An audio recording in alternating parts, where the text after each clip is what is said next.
Assalamualaikum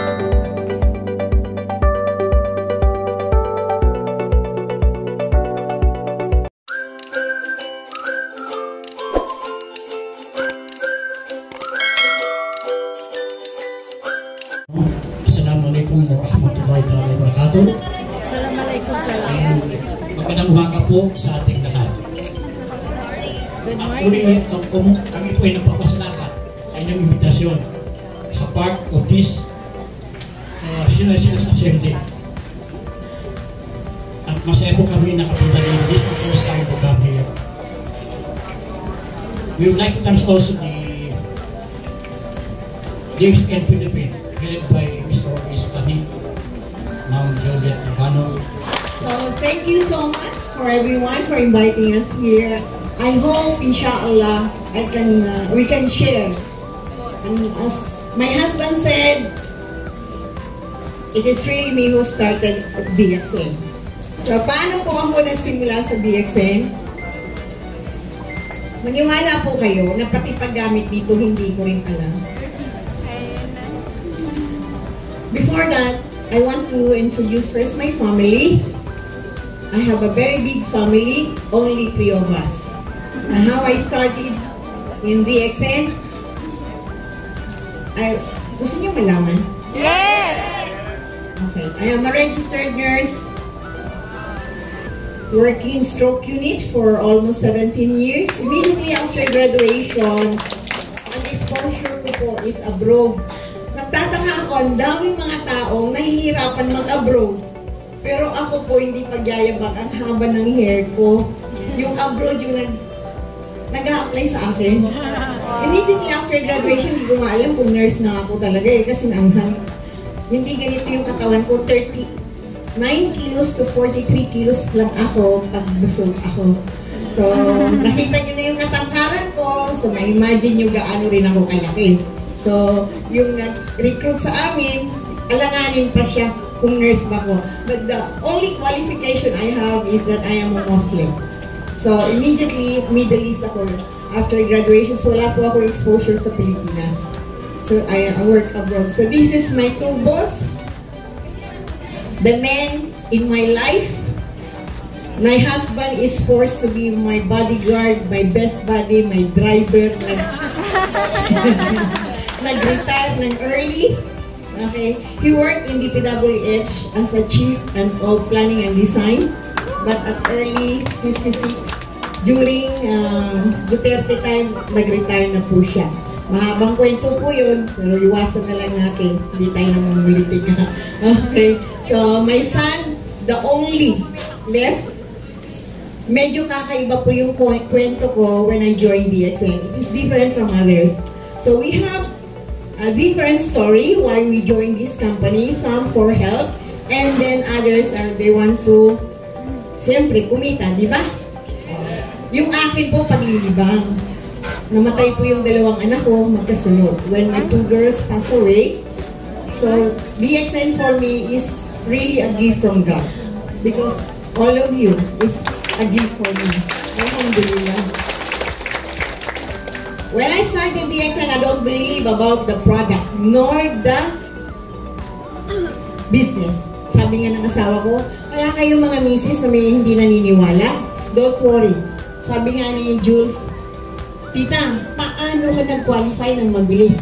Paninindigan lang po yung pagka-qualify ko kasi yung asawa ko, sabi niya baliw daw ako, na-indoctrinize daw ako. See? So sabi ko, Papa, ano lang, papakita ko sa iyo na hindi ako nababaliw. So why I qualified so early? Because I really want to impress my husband that I'm really doing the right way. So that is the reason. That is another reason. So, you see, when you are in this business, try to involve your family. I started DXN only as a user. I found DXN during trade fair. Kasi di po ba naglilibang-libang lang ako para malibang. So lahat sinasalihan ko, lahat ng mga meeting sa Cotabato na libre, pinapaupo ako ng husband ko just not to stay in the house. Magkasunod po kasi na wala akong anak. The first one was multiple hole of the heart, but the very painful one was yung leukemia. Why? Because the IQ is 14 at the age of 8, she passed away. Pero yung IQ niya po, maniwala kayo, ang dala-dala ko sa hospital, hindi po to libro, encyclopedia, yung mga ganyan. So yun yung medyo masakit. Nung nag-umpisa ako dito, hindi ko rin akalain na magsasalita po ako sa harapan ng maraming tao. Hindi ko pinangarap ito. Mamaya, may ikukwento ako sa inyo pagdating dyan. So, that's why I'm telling you, involve your family because your family will support you. My husband, for 4 years, I started 2004, and I keep on praying, God, give me somebody to help me. Why? My husband don't believe me. And that is the time, my nephew, I don't know if some of you know him, Engineer Antara Alfonso Fonse, that is my another leg. And the police, Chris' best friend, Hamid Balimbigan, is my cousin from my father. So Hamid and Fonse is the answer of my prayer. Now, my son now, he's very busy because he is the president of Architect chapter in Cotabato. But believe it or not, he will deliver even one coffee if you order from him. Kaya minsan, papunta siya ng trabaho niya, nagdadala siya ng mga product, hindi niya nilalagay sa supot. Sabi niya, Mami, ba't ilalagay ko? Kung ilalagay ko, walang makakakita, walang magtatanong. Pag may nagtanong, gusto mo, bebentahan ka niya, kaya huwag kang magtanong dahil mabebentahan ka talaga niya. So, even though how, yes, he is tall, no? Why? When you pray, pray deep in your heart. I'm just praying to God, please give me a kids that is not like as tall as me. Any face, kahit anong itsura niya, huwag lang kasing tangkad ko. Binigyan po ako ng Diyos. Matangkad. Alhamdulillah. So that is how I started my BSN journey. Now, that's why I'm telling, when you pray, you really pray. This is, I said also, I told in Cebu, that when you really pray, pray hard and deep in your heart. Bakit po ako nag-nurse? Kasi gusto ko kasi mag-go around places. Pero hindi siya ganun kadali. Yeah, I work in Qatar, but the only one po yung nalibre ng hospital nung makakuha po ako ng Best Nurse Awardee, London, pero hindi ko pa kasama yung pamilya ko. Pero sa DSN po, nakita nyo naman yung asawa ko na napaka-negative. Tingnan nyo, pa-smile siya. Siya na yung we are 24 hours a day together, 7 days in a week. Sabi nga nila nakakasawa daw, pero hindi. Kasi wala kayong aawayin na yung tatalikuran ka, na hindi ka papatulan. Nakakainis minsan, no? Pag sasabihin sa'yo, tapos ka na. Mas lalo kayong naiinis. No, di ba? Pero, ang sinasabi ko nga, sa buhay, kung talagang gusto nyo ng isang magandang buhay, ibibigay po ng Diyos. Pero alam nyo, ang Diyos sabi niya, 50-50 naman tayo. So eto na po, nasa harapan nyo ako, kahit ayoko magsalita. At natuto na rin po akong dumaldal. Pasensya na kayo, it's only 4, what is the time now? 4 p.m. So they gave me 1 hour. But I will finish my talk in 2 hours and more. So you just stay there because it's a long story. Now, ang pinakamahirap po, bakit nandito ako, sabi nga ni Jules, sabi ko, Jules, anong gagawin ko doon? Sabi na tita, just tell your story. So I will tell my story and it's a very long story. Do you want to hear it? Yes! Really? So ang pinakamahirap po sa akin, hindi po pag, tawag doon, ewan ko kung paano ko sasabihin. Matanda na po ako, I'm already senior, but until now, I don't know how to go to the market. The only thing I know is house and DXN. When I was a student, the only place I know, I told also Miss Jules, is now if anybody know Ali Mall in Cubao, one store lang ang alam ko saan ko bibilhin yung gamit ko, doon. Then, only house and school. paano ako nag-DXN? Di ba DXN see people, talk to people? Then how I will see people and talk to people, I cannot go out of the house. Maniwala kayo, may time na isang taon hindi ko nakikita yung bakod ng bahay ko sa labas. Pero nagtataka rin kayo kung bakit ako nag-crown diamond, no? Sabi ko nga sa inyo, magantay kayo ng 2 oras, ikukwento ko yan. Diba? Baka sobra ka, buti tayo mag-member eh. Now, in us as a Muslim, you cannot go out without your mahram. Meaning, asawa mo, anak mo, yung taong hindi mo pwedeng pakasalan. So, hindi ako pwedeng lumakad. Hindi naman lahat ng Muslim ganun, but in a different, if you really follow, that is in our religion, it should be like that. So, pag hindi ko pakasama yung asawa ko, I have a bodyguard. My nephew and my cousin. Why? Because my son before don't believe yet. Until the, what is this? Pandemic came. Mahabang storya din yun, kaya hindi ko nalagay yung storya yun. Kasi nagkaroon siya ng fatty liver, kidney stone, etc. Bakit hindi siya rin naniniwala sa DXN dati? Pero during pandemic, nakulong siya sa bahay, nag-detox. O ayun. O medyo naniwala na siya. So, hiningi ko na makapag-go around places, binigay ng Allah, binigay ng Diyos. Pero ang kailangan 50-50 kami. So, eto na po ako. Mag-share sa inyo. Inshallah, may mapulot kayo at makatulong po ako sa inyo. Kung paano ginagawa ang DXN na hindi naman lahat pare-pareho. Yung iba, you have to see people, a lot of people, and talk to people. Pero here I am a crown diamond without doing such thing. Pero maraming paraan po pag gusto nating gawin, di ba? And when you do DXN, para hindi po kayo mawala, hanapin yung pinakamalalim na rason kung bakit nyo sa ginagawa. Ang dami po nagdi-DXN na wala na. Hindi naman pagyayabang, mabuhay naman ako ng husband ko kasi may kita naman siya. Kahit pa paano, may another business kami. Yung anak ko stable naman. Pero yung pinipray ko during nahihirapan ako doon sa ako, God, give me another chance, another time that I can help a lot. I can help other people. Bakit? Sa PCSO, umantong ako, 200,000 every month. Ang expenses ko sa chemotherapy, hindi po yung chemotherapy, kung hindi yung complication ng chemotherapy for 22 months. Kayo na po ang magbilang. Mabuti na lang nagtrabaho kami mag-asawa sa abroad kasi kung hindi, ang sasabihin mo lang, sana, kung may ginawa ako, baka buhay pa yung anak ko.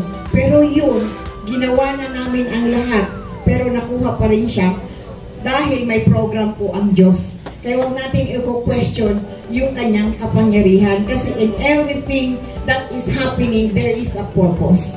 And alhamdulillah, you know what? The 2 kids of mine now, I have more than 20 with me. Ang iba nakatapos ng nursing. Now, I have 1 social worker. He's a dean lister. Alhamdulillah, we can do to extend our hand. And why I am doing DXN so hard because of this reason. Hanapin nyo po yung rason bakit nyo gagawin ang DXN. Kasi kung pera-pera lang po, madali po kayong mawala. Hanapin nyo kung bakit nyo siya gagawin. Kasi ang dami dito, mamaya-maya makita nyo. Alam nyo, sa totoo lang sa tanang buhay ko, first time kong sumakay ng single motor. Kung hindi po ako nag-DXN, hindi ako makakasakay niyan. Alam mo yung payong-payong, when I'm riding that, I am imagining this will fly to our City Plaza. Sabi ko, pag kami hinangin ito, talagang madadala kami nito. Tapos doon kami sabi ko. Tapos si Fonse, talagang, tita, baka mausog ka. Sabi ko, mausog, katandang-tanda ko na. And when I came home, really talagang merong, yung sobrang tawa, hindi rin maganda. Pagdating ko, yung husband ko nasa gate, talagang yung mukha niya, sanggong, hindi ako kinausap. Hanggang kinaumagahan, hindi po niya ako kinausap. At tatawa ko dyan sa, ano tawag doon, payong-payong na yan. Then, in Muslim din, pag hindi ka kinausap ng spouse mo at may nangyari during the whole night, natutulog kayo, diretso ka sa hell. Sabi ko, God, diretso na ako sa hell. Ang asawa ko natulog, hindi man lang ako kinausap. Ganon. Akala niyo madali mag-DSN? Dugo lang po ang hindi ko dito iyak. Kasi nung makita ko siya na ang DSN ay maganda, talagang ginagawa ko siya ng parang. Kaya nga ako nagpo-pray na, God, give me somebody to help me to do this thing. Kasi paano ko siya gagawin? At kung hindi ako nag-DSN, hindi ko makita yung mga tao na yan. When I came to that mountain, it's really very far. It's around 45 minutes that we are riding on a single motor that I am crying. When I reach the mountain, my eyes is bulging and I'm telling how I will deliver DSN. But then when I saw those people, because the person who organized is a working student, I really want to refuse. Even you will give me hundreds of thousands, I will not go in that place. But when I saw her crying, I'm telling it is always there is the first time, isn't it? That's why I dared to go up. And I saw these people, media I keep on telling they are fighting and they are friends. Alam niyo ba, Marines, Colonel, Lieutenant ba yun? Captain pala. Yung isang Colonel, with Rebel, MNLF. Isa lang yung lutuan nila, nagkumakain, nagbibigayan. Ang media, nagpapatayan, kung ano-ano ginagawa. And then I asked them, why you are here? Because you see, they become military because they also want to earn. And that is the only thing they know. And it is a big earning, malaki yung sweldo. Hindi nila gustong magpunta doon para magpakamatay. Yung mga rebelde din po, yung mga Muslim din po, yun din po yung pinanggagalingan. Ayaw din po nilang mamatay pero may rason din po sila. Bakit nangyayari po yun? So hindi ko narinig ko kwento yun kasi DXN po yung pag-uusapan natin. Pero yan po, yung nakita ko kung bakit ako mag-DXN, na maintindihan naman na galing lang tayo sa isa. Galing tayo kay Adam at saka kay Eve. Kaya yung nagsasabi na ang networking masama. Lahat naman tayo nang galing sa isa naging networking. Nanganak siya, nanganak. Networking din yun.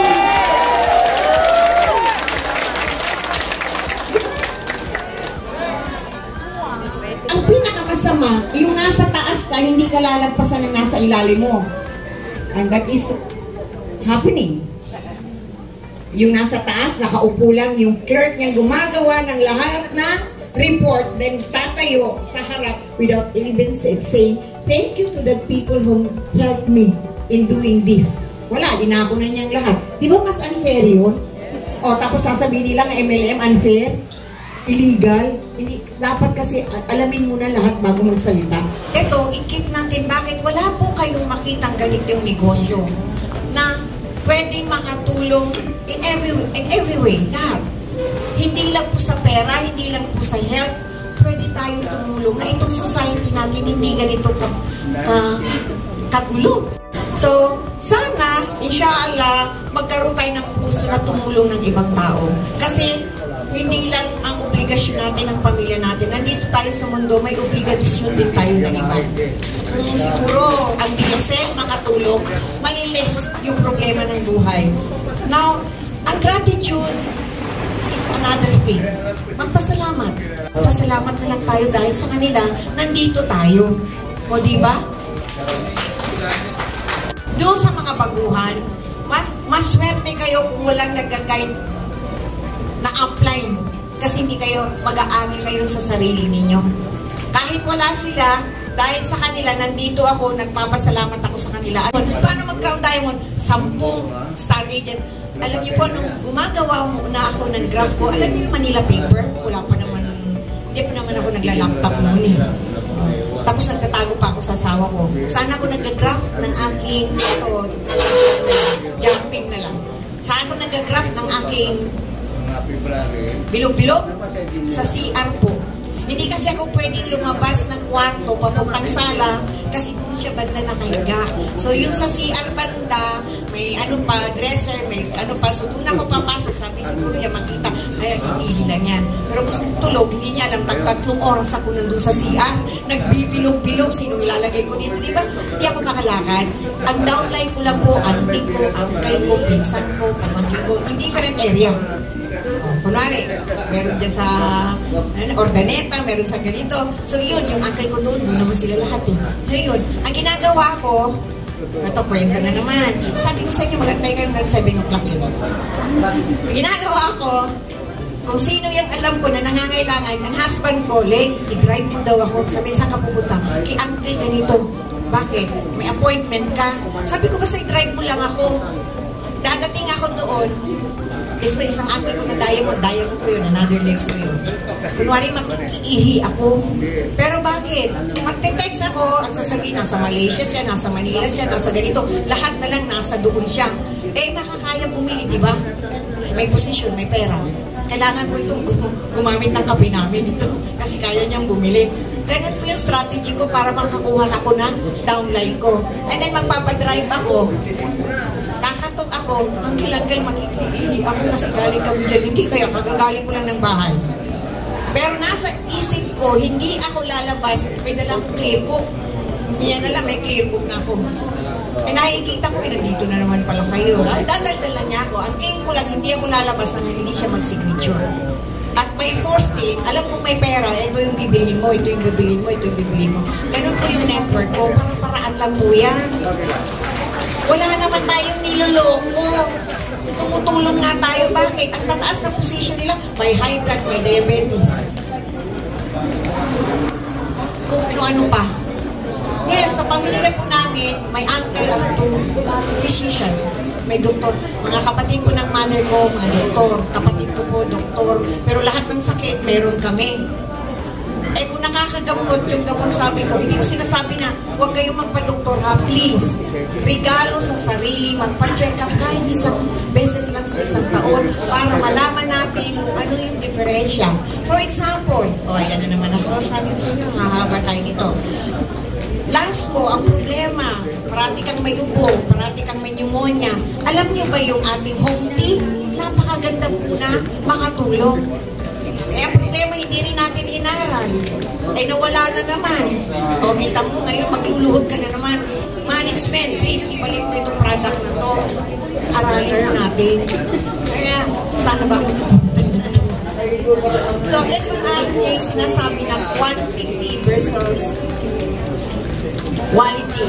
The same sa ating lahat ito. Yung tribe natin itong DSN, pangalagaan natin. Hindi kung may marinig ka lang, wala lang. Sabi ko nga, huwag yung kantihin ng reliyon ko, huwag mong kantihin ang pamilya ko. Pangatlo, huwag mong kantihin ang DSN ko. Ganon kailalim ang DSN ko. Siguro, kaya ako pinapunta ni Jules dito. Wala na. Punta dito, punta doon yung aking story. Kasi wala naman akong slide. Alangan, nililecture ko kayo, panay leaders kayo, gagaling yung mag-training. Yan si Chris, yan. Tapos nag-lecture ako sa inyo. Sabi ni Ma'am Jules, magkwento ako. So makinig na lang kayo. Wala kayong magawa. Magkwento ako. Now, jury, last year, 30th anniversary, yung mga tao na yan, dahil in-aim ko na may makasama sa amin sa Team Replica, lahat po yan sila naka-attend ng 30th anniversary. Pagtataka kayo, bakit sila kilala ko? Auntie ko yung isa, yung anak niya, doktor, engineer, mayuki, nandiyan siya. By force. Nag-diamond din, by force. Auntie, kailangan mo ganito, kasi pinsan ko din, almost kayo edad namin. Kailangan mo ng 6 na tao ha, ganito, si anong kunin mo, si anong ganyanin mo, kasi may sakit, ito, ganyan, wala. Yun ang aking marketing plan. Hindi mo kailangan magaling na magaling. Kung talagang gusto mong gawain, may paraan. So kaya siguro ako nandito sa harapan nyo, alam ko maraming networker dito. Marami dito magagaling. Pero pagtrabahuin natin yung puso din natin, hindi lang puro pera-pera. Pag hinabol nyo yung pera, wala akong makakahabol. Sobra pong bilis niya.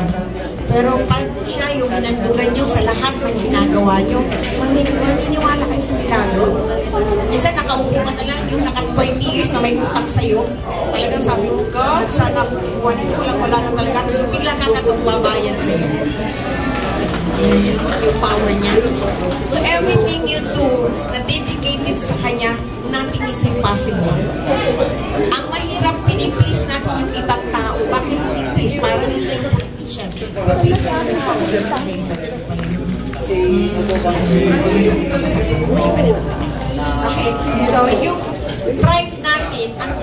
natin as a whole is DXN. Siguro alam niyo naman yung sa amin, so Jessie, sa Republika kami, ano, may culture din talaga kami na iningatan pareho lang sa so, sa DXN, the whole DXN, pangalagaan natin kasi nandito na tayo. Doon sa mga baguhan, alam nyo, kung kayo mag-alala, madali lang po gawin ng DXN. Kasi sumali man kayo, hindi, pakitaas na kamay na hindi pa member, please.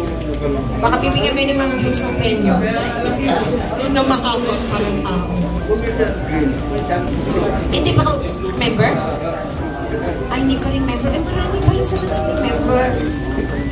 Palagay ko naman pinaliwanag naman sa inyo. Sumali kayo dito, hindi ginagawa nyo na. O, diba? Naliligo kayo, nag-toothbrush, nagkakape, nagpapabeauty. Lipat nyo na lang. Tapos ang sasabihin naman, ang mahal niya. Eh, lahat naman nagiging mahal. Pag naintindihan nyo ho, tanungin nyo yung taong nag-invite sa inyo dito kasi pwede po siyang libre lifetime. Kasi kami po, yung nasa harapan, 150% libre na lahat siya at sabong panglabang. Sobra-sobra pa. So, ni Sir Jess, sobra-sobra pa sa ating pang-law ngayon. Please.